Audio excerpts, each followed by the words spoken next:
Essa que é a segunda lei da termodinâmica. Quem consegue me entender o que ela está dizendo aí?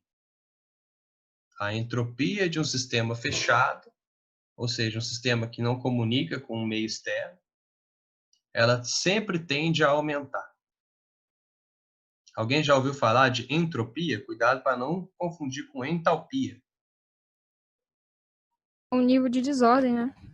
É uma maneira simples da gente falar o que é entropia, é falar que isso aqui é uma maneira de simplificar as coisas, mas serve. É bem didático. É o nível de desorganização de um sistema. Como assim? O exemplo que mais aparece nos livros didáticos de física é você pensar num copo de água e você jogar uma gota de tinta dentro desse copo de água. Tá? Então imagina que você pegou aqui, você jogou uma gotinha de tinta aqui. Ó. Quando essa gota cair aqui, ela vai começar a espalhar pelo copo. E se você esperar tempo suficiente, né, essa água ela vai ficar toda azul depois de um certo tempo.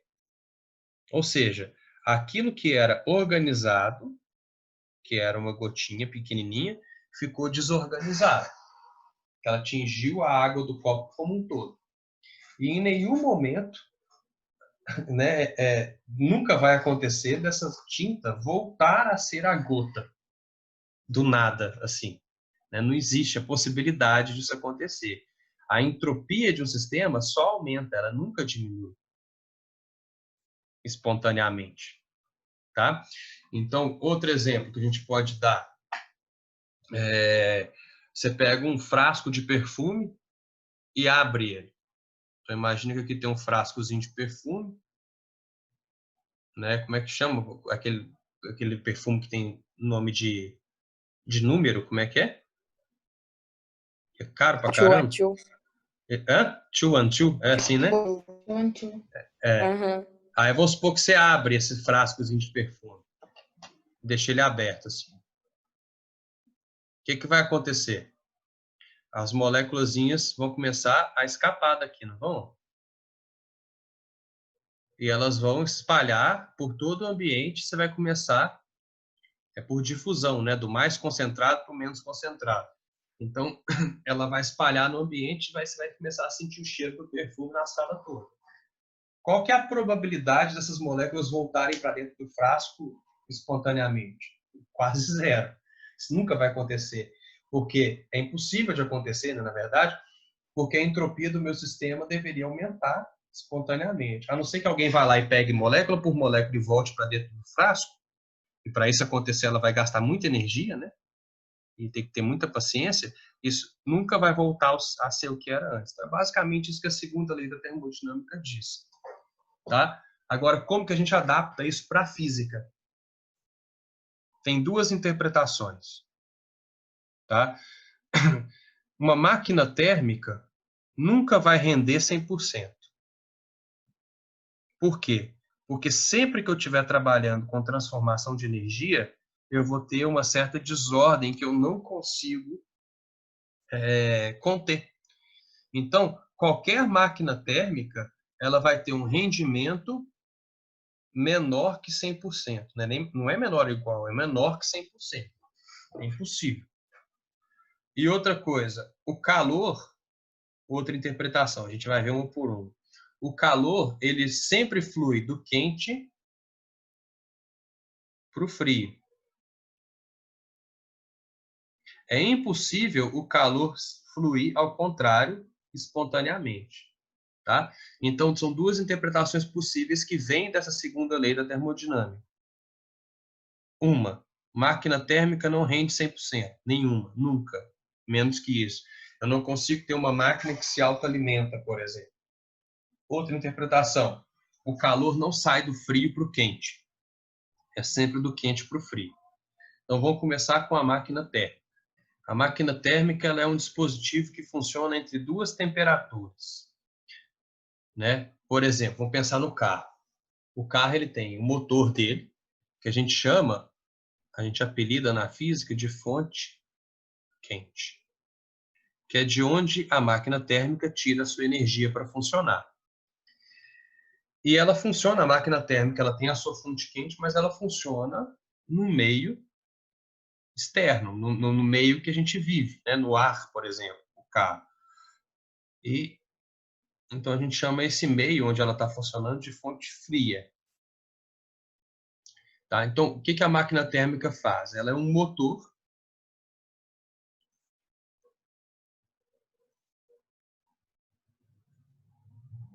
É um motor que vai retirar calor da fonte quente, vai receber calor da fonte quente e converter esse calor em trabalho. Por exemplo, no carro, a gente sabe que o carro ele tira calor da combustão da gasolina e tenta converter isso em trabalho, que seria o quê? Aumentar a velocidade dele. Se isso aqui acontecesse só da maneira como eu fiz, então vamos supor que eu recebesse aqui uma certa quantidade de calor, Q1, da fonte quente, e convertesse isso em trabalho, eu estaria indo contra a segunda lei da termodinâmica. Eu estaria convertendo todo o calor da fonte quente, da explosão da gasolina, e convertendo integralmente em trabalho. Isso não pode acontecer. Sempre vai haver uma perda de energia para a fonte fria, que a gente chama.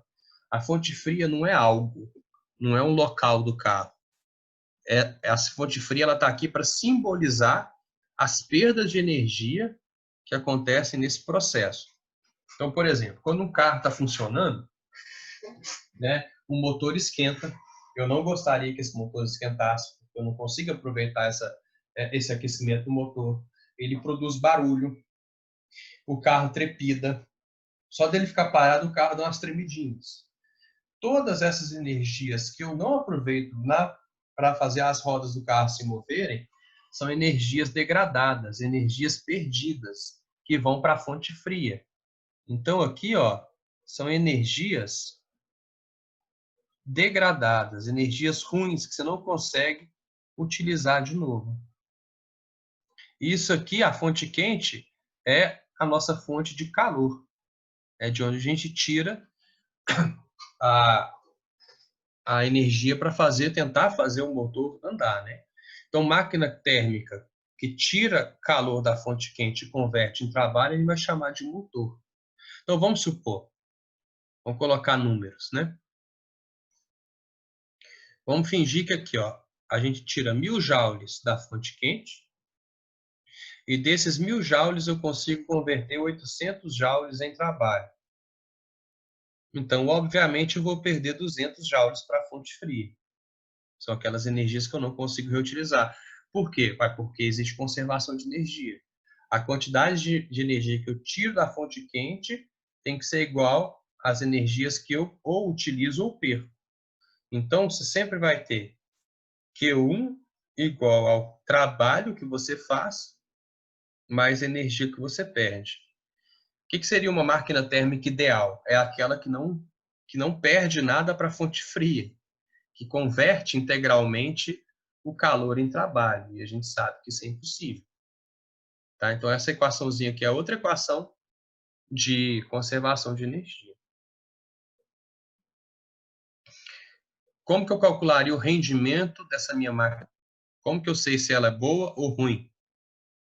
O rendimento dela é sempre o trabalho que ela realiza dividido pelo total que eu tenho. Rendimento, quando a gente vai calcular isso na nossa vida, é sempre o útil, o que eu consigo utilizar, dividido pelo total que eu tinha. Então, por exemplo, para essa máquina térmica, o rendimento é de 80%. Concordam? Por quê?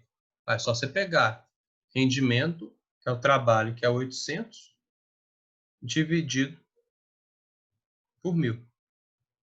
Corta, 2 zeros de cima, 2 zeros de baixo, dá 0,8, ou 80%.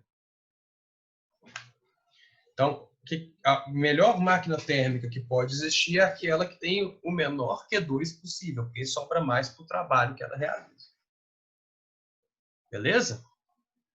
Bom, qual que seria o melhor motor de todos?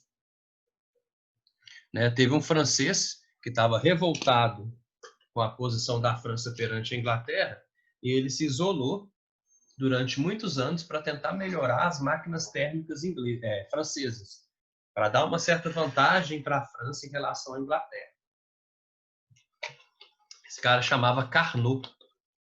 Então ele ficou anos estudando como ele poderia melhorar essas máquinas térmicas. E ele desenvolveu a ideia do ciclo de Carnot.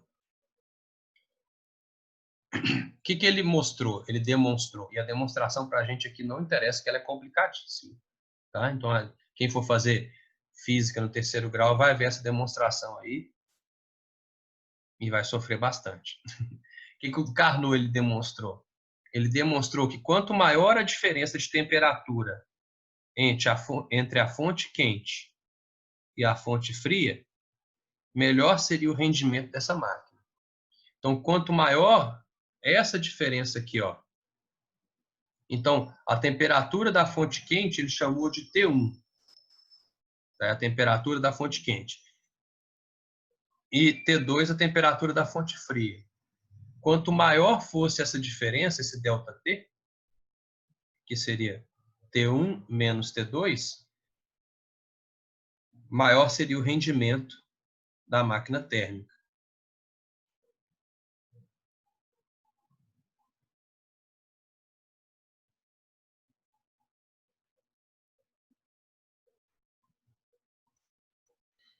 Tá?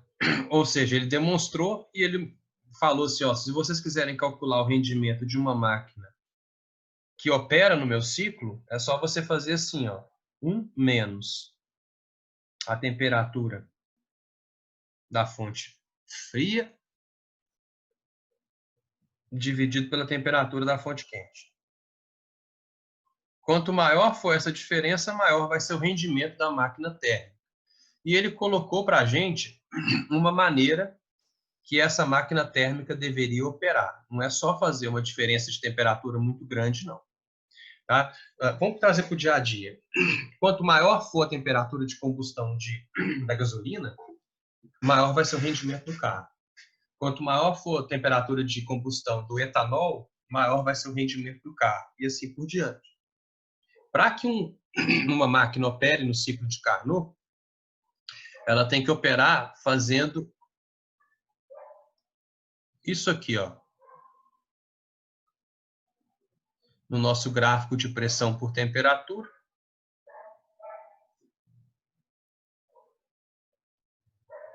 Ela teria que operar entre duas isotermas. Então, eu vou desenhar aqui.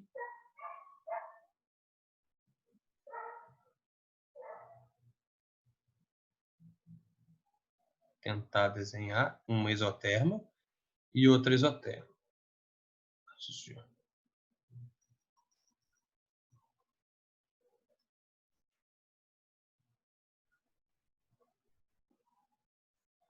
Então, como eu falei, né? A isoterma mais acima, essa aqui é a fonte quente, ó, FQ, fonte quente.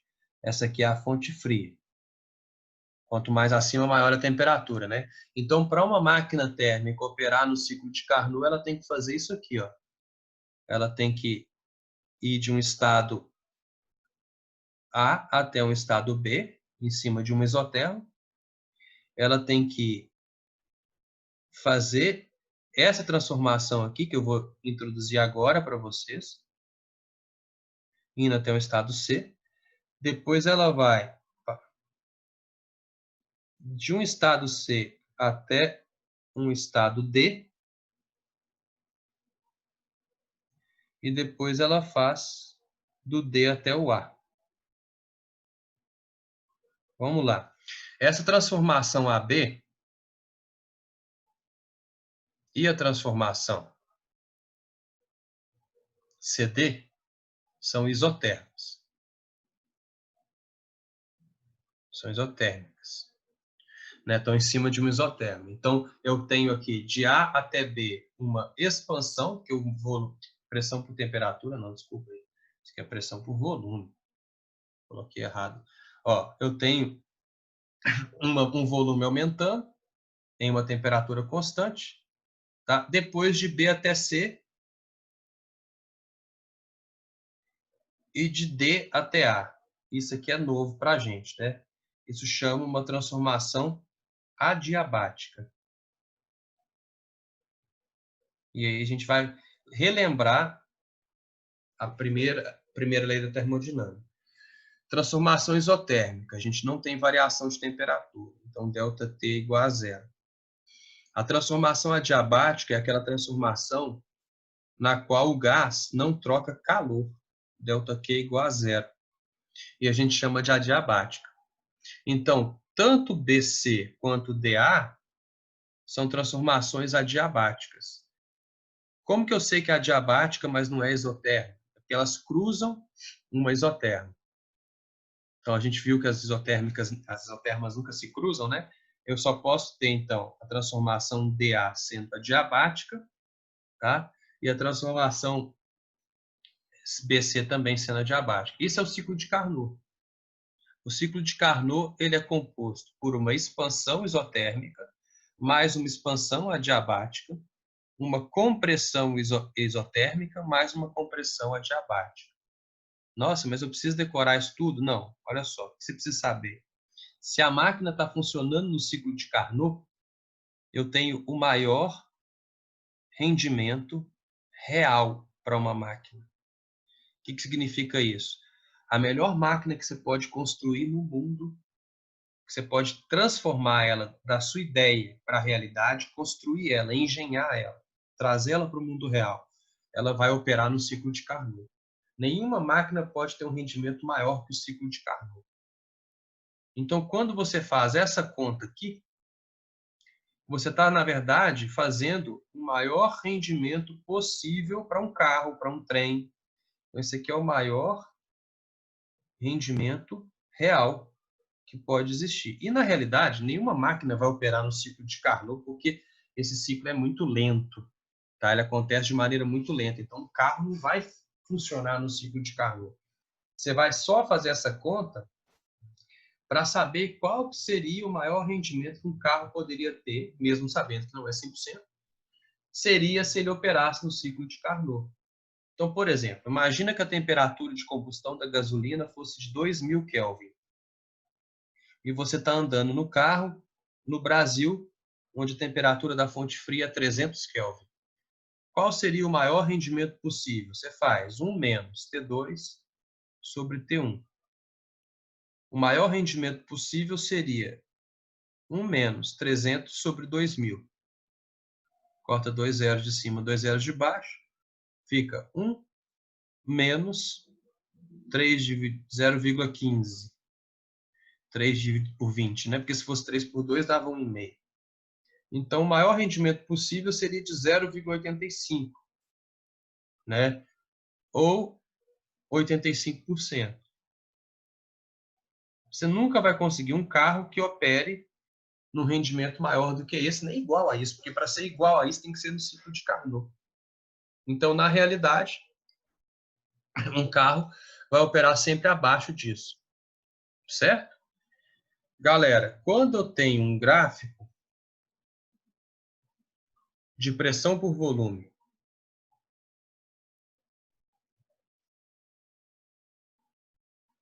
e eu tenho várias transformações sucessivas, então vamos supor que aqui eu venho daqui para cá, depois eu faço daqui para cá.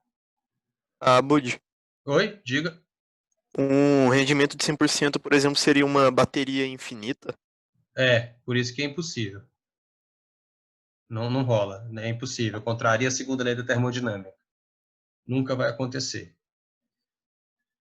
Então, imagina o seguinte, ó. Eu estou aqui no estado A, aí eu vou e faço, saio do estado A e vou até um estado B qualquer. Como que chama essa transformação AB? É uma expansão, que o gás está aumentando de volume. É uma expansão isobárica, que a pressão é constante. Depois de B, eu vou para C. né? De B para C, eu poderia chamar de uma despressurização, que a pressão está diminuindo.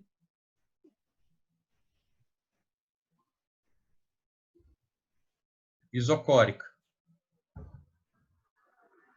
Isocórica porque o volume está constante. Depois de C, eu venho para D. De C para D, o volume está diminuindo. Então, de C para D é uma compressão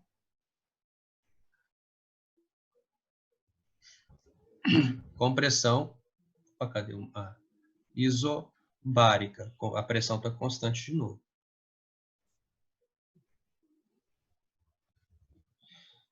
E de D para A, para voltar no mesmo estágio inicial, eu teria uma pressurização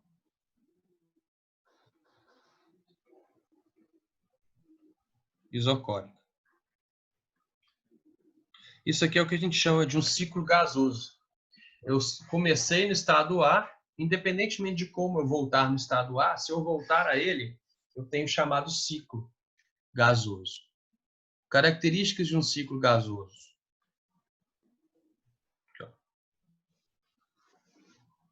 Se esse ciclo tiver, igual eu desenhei aqui, no sentido horário de rotação, que um ciclo tem que rodar, né, para algum sentido, ele vai estar representando um motor. Igual eu fiz aqui, sentido horário é motor. Se ele estiver no sentido anti-horário de rotação, contrário ao relógio, ele representa um refrigerador.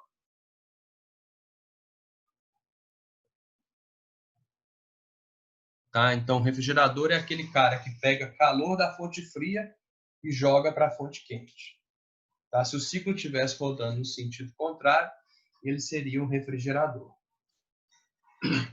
Se eu quiser saber qual é o trabalho realizado por esse motor, lembra que o motor é aquele cara que pega calor da fonte quente e transforma em trabalho. Se eu tiver um gráfico e quiser saber quanto de trabalho ele realiza a cada ciclo, eu pego a área do gráfico. Então, essa área ela vai representar para mim o trabalho realizado. Quando eu tiver com um motor, o trabalho é positivo. Porque motor é aquele cara que realiza trabalho. Quando eu tiver com refrigerador, o trabalho é negativo. Porque o refrigerador, para ele funcionar, ele tem que receber trabalho. Para você usar um refrigerador na sua cozinha, você tem que ligar ele na tomada, porque ele tem que receber trabalho de algum lugar. Certo? Por que pode ser a área do gráfico? Porque ou eu calculo o trabalho realizado por um gás através de pressão vezes variação de volume, é uma maneira, ou eu calculo o trabalho realizado por um gás através da área desse gráfico. Se for um ciclo, eu pego a área interna. E se não for um ciclo, por exemplo, vamos supor que eu tenho aqui um gráfico de pressão por volume, e aí um gás vai e faz isso aqui, ó. Quer ver? Uma transformação qualquer, onde ele vai de uma pressão A e um certo volume A até uma pressão B e um volume B.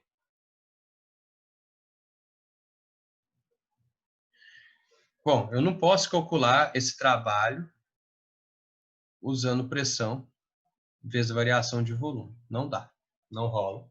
Porque isso só serve quando a pressão é constante. Você não tem um ΔP aqui. Não funciona ΔP vezes ΔV.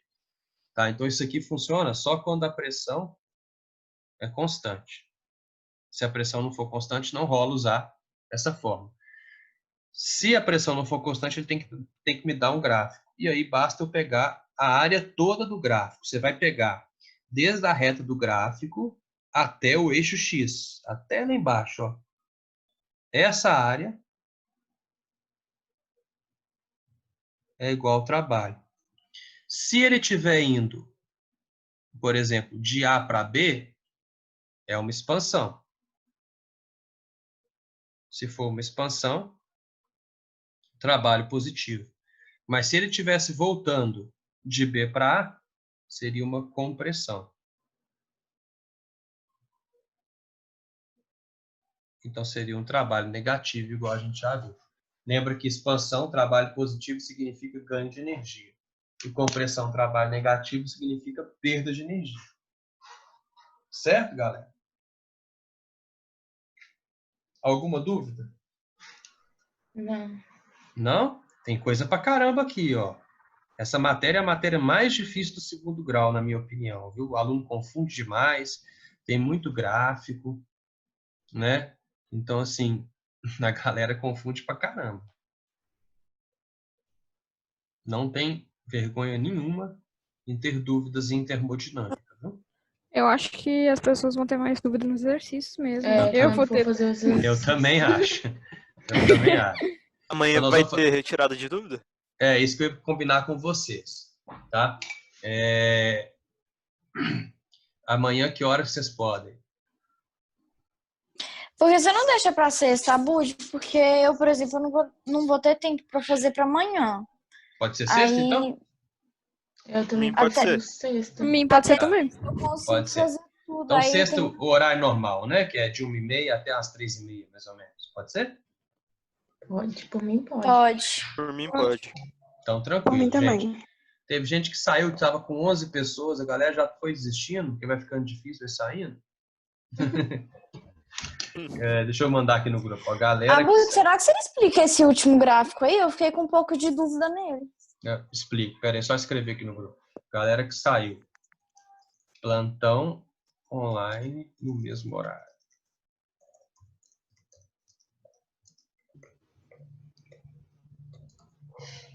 O que você não entendeu nele, Gabriel? Fala aí.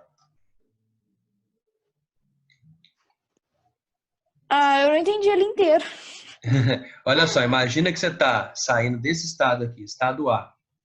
E aí você vai para o estado B, por exemplo. Aí o exercício pergunta assim, qual que é o trabalho realizado pelo gás? Não dá para você calcular assim. Com essa formulazinha aqui, você não calcula. Porque você vai calcular ela se a pressão for constante. Tá? Então não vai rolar para esse caso. Como que você calcularia se a pressão não for constante? Você tem que calcular através da área do gráfico. Para calcular, por exemplo, essa área, nesse gráfico específico, o que você faria? A área de um trapézio, por exemplo. Base maior mais base menor vezes a altura dividido por 2. Então vamos colocar aqui alguns números, quer ver? Ó? Imagina que essa pressão aqui, ela está em Pascal, que é Newton por metro quadrado. E o volume está em metro cúbico. Então vamos supor que aqui a gente tem 1 vezes 10 a 5 Pascal, e eu estou indo até 3 vezes 10 a 5 Pascal. Aqui eu estou em 2 metros cúbicos e vou até 6 metros cúbicos. Beleza? Eu quero saber essa área aqui. Vou pegar a área, então, para calcular o trabalho. Vai ser base maior mais base menor vezes a altura sobre 2. Base maior é essa aqui, ó, que vale 3 vezes 10 a 5. Mais a base menor, que é essa aqui, 1 vezes 10 a 5. Vezes a altura, que é de 2 até 6, vezes 4. Dividido por 2. Então, daria 4 vezes 10 a 5 vezes 2. Dá para cortar aqui, né? Que daria 8 vezes 10 a 5, já que é trabalho, né? Joules. Tá vendo? Então, esse é o trabalho realizado por esse gás, se ele for de A até B. Se ele tivesse indo de A até B, seria mais 8 vezes 10 a 5 joules. Se ele tivesse indo de B até A, seria menos 8 vezes 10 a 5 joules. Entendeu agora ou não? Entendi. Tá? Então, é um artifício que você tem para calcular o trabalho quando você não puder usar a formulazinha aqui da pressão vezes variação de volume. Tranquilo? Tranquilo. Então, beleza. Mais alguma dúvida, gente? A lei de Pauli de Gay-Lussac cai muito? Tipo, Não, nas não provas. precisa ficar preocupando com esses nome de lei, não. Se você tiver entendido o que eu passei aqui para você, você vai conseguir resolver, tá? Os exercícios da lista e tal, que são bem recentes que eu passei. Aí, não precisa, preocupar com o nome de lei é bobagem, tá? Mas cai. Lei de Boyle, Gay-Lussac, mas cai usando aquela fórmula que eu já passei para vocês, então dá na mesma. Certo?